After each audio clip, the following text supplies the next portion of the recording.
Hello, it's Tristino here, and this is what I've been doing in my week off. I watched Narcos this week on Netflix. It's a story about Pablo Escobar, the drug kingpin from Colombia.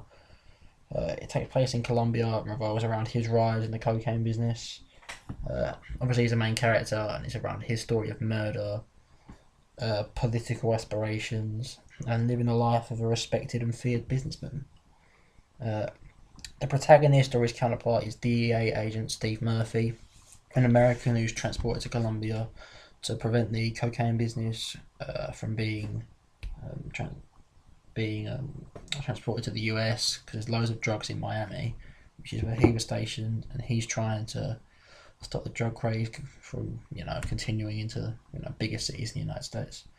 It's a layered story. It features Escobar building up his empire, committing numerous crimes, and going into different industries to make money. And Colombia is turned into a drug state or a narco state, which is where the title comes from. Murphy and his partner try and make money, try and gain leads on Escobar and take him down because he's a wanted man. And they want to extradite him to the US to stand trial because I can't remember what it was, but he can't do it in Colombia or something. And in the US, Escobar fears that, and he knows that he'll be sent to jail because he has influence over the police in Colombia, who can't really take him to jail there. It's, um, it's quite difficult for an idiot like me to get my head around. Um, yeah, so Escobar at one point has his aspirations to become president of Colombia. It's around episode 3, and he's elected as a congressman. But there's proof showing that he has a massive connection to the cocaine industry, and obviously the people won't like that, and he's kicked out, and he's like embarrassed. So he he gets his revenge by gunning down the congressman and the politicians who made a fool of him. Yeah, it's kind of revenge, but there's so many different parts of this series that it's kind of difficult to keep track of sometimes. Um, yeah. There's also like 2 episode arc about him kidnapping family members from politicians and killing them. He does all kinds of crimes. He bombs towns. He guns down people in cars. He hires people to gun them down. He has loads of connections. So basically, he has loads of people that work for him. He makes like $5 million a year or something. So obviously he's rich as fuck. Um, DEA has a few small wins. They pass a law that Narcos can be extradited in the US, which is massive.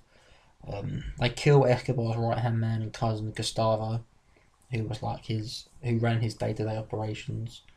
And they arrest his accountant, but obviously these small victories don't really not really much compared to the influence that Escobar has over the police. He bars them off. Escobar faces more problems. He has the Caddy cartel who are trading drugs over his turf in the US. I think in Los Angeles or something. Um, in episode 8, which is like the main arc at the end of the season, Escobar negotiates a deal with the Colombian government where the president is forced to agree to let Escobar build his own jail where he will be guarded by his own men and he will serve time there. He will do his time there on the possession of on the count of I think passing um, passing drugs over in one like, on one count or something instead of all the hundreds of crimes he's done. So it's like a small price to pay or something. The series ends with the vice president trying to escort Escobar out of prison so he can transport him to another jail, but he really wants to take him to the US to be trialed there. The army raids the prison when the vice president is obviously taken hostage by Escobar, but he escapes, and the series ends with him on the run, but without the protection of his hundreds of guards and henchmen. So it's a really good series. Um, it's like 45-minute episodes, sometimes 50, but I'm very glad I watched it. I'm going to watch season 2 at some point.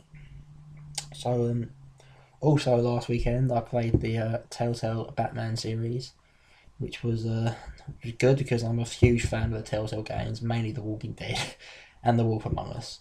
So, in this game, it's Bruce Wayne finds out his parents were gangsters who killed many people in Arkham Asylum, and he faces loads of abuse from the public. He loses public support.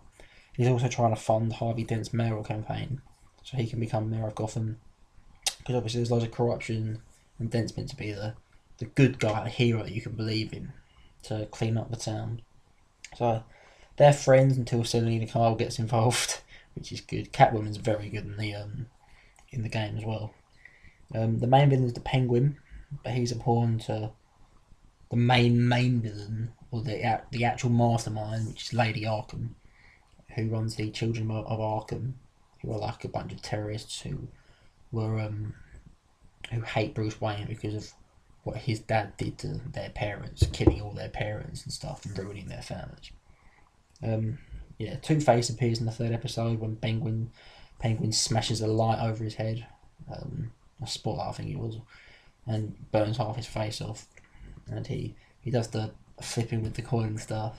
It's pretty good. Um, yeah, it's a good story. I personally thought the ending was a bit weak. Um, there wasn't really too much excitement in the last chapter. It's like a big standoff between Lady Arkham and Batman, but it's not like a boss fight. It's one of those typical you press a few buttons in the Telltale series and you defeat it. It's not like you controlling the fight, so I think that was kind of a letdown. But obviously that's not how Telltale do their games, so who am I to judge? I love the story plot. Obviously the lack of fight scenes. Some people don't like that. Some people be alright with it. I thought it was a bit weak.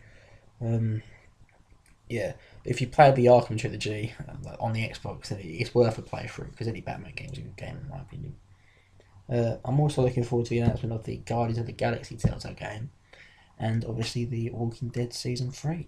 So yeah, that's what I've done in my week off. So thanks for watching.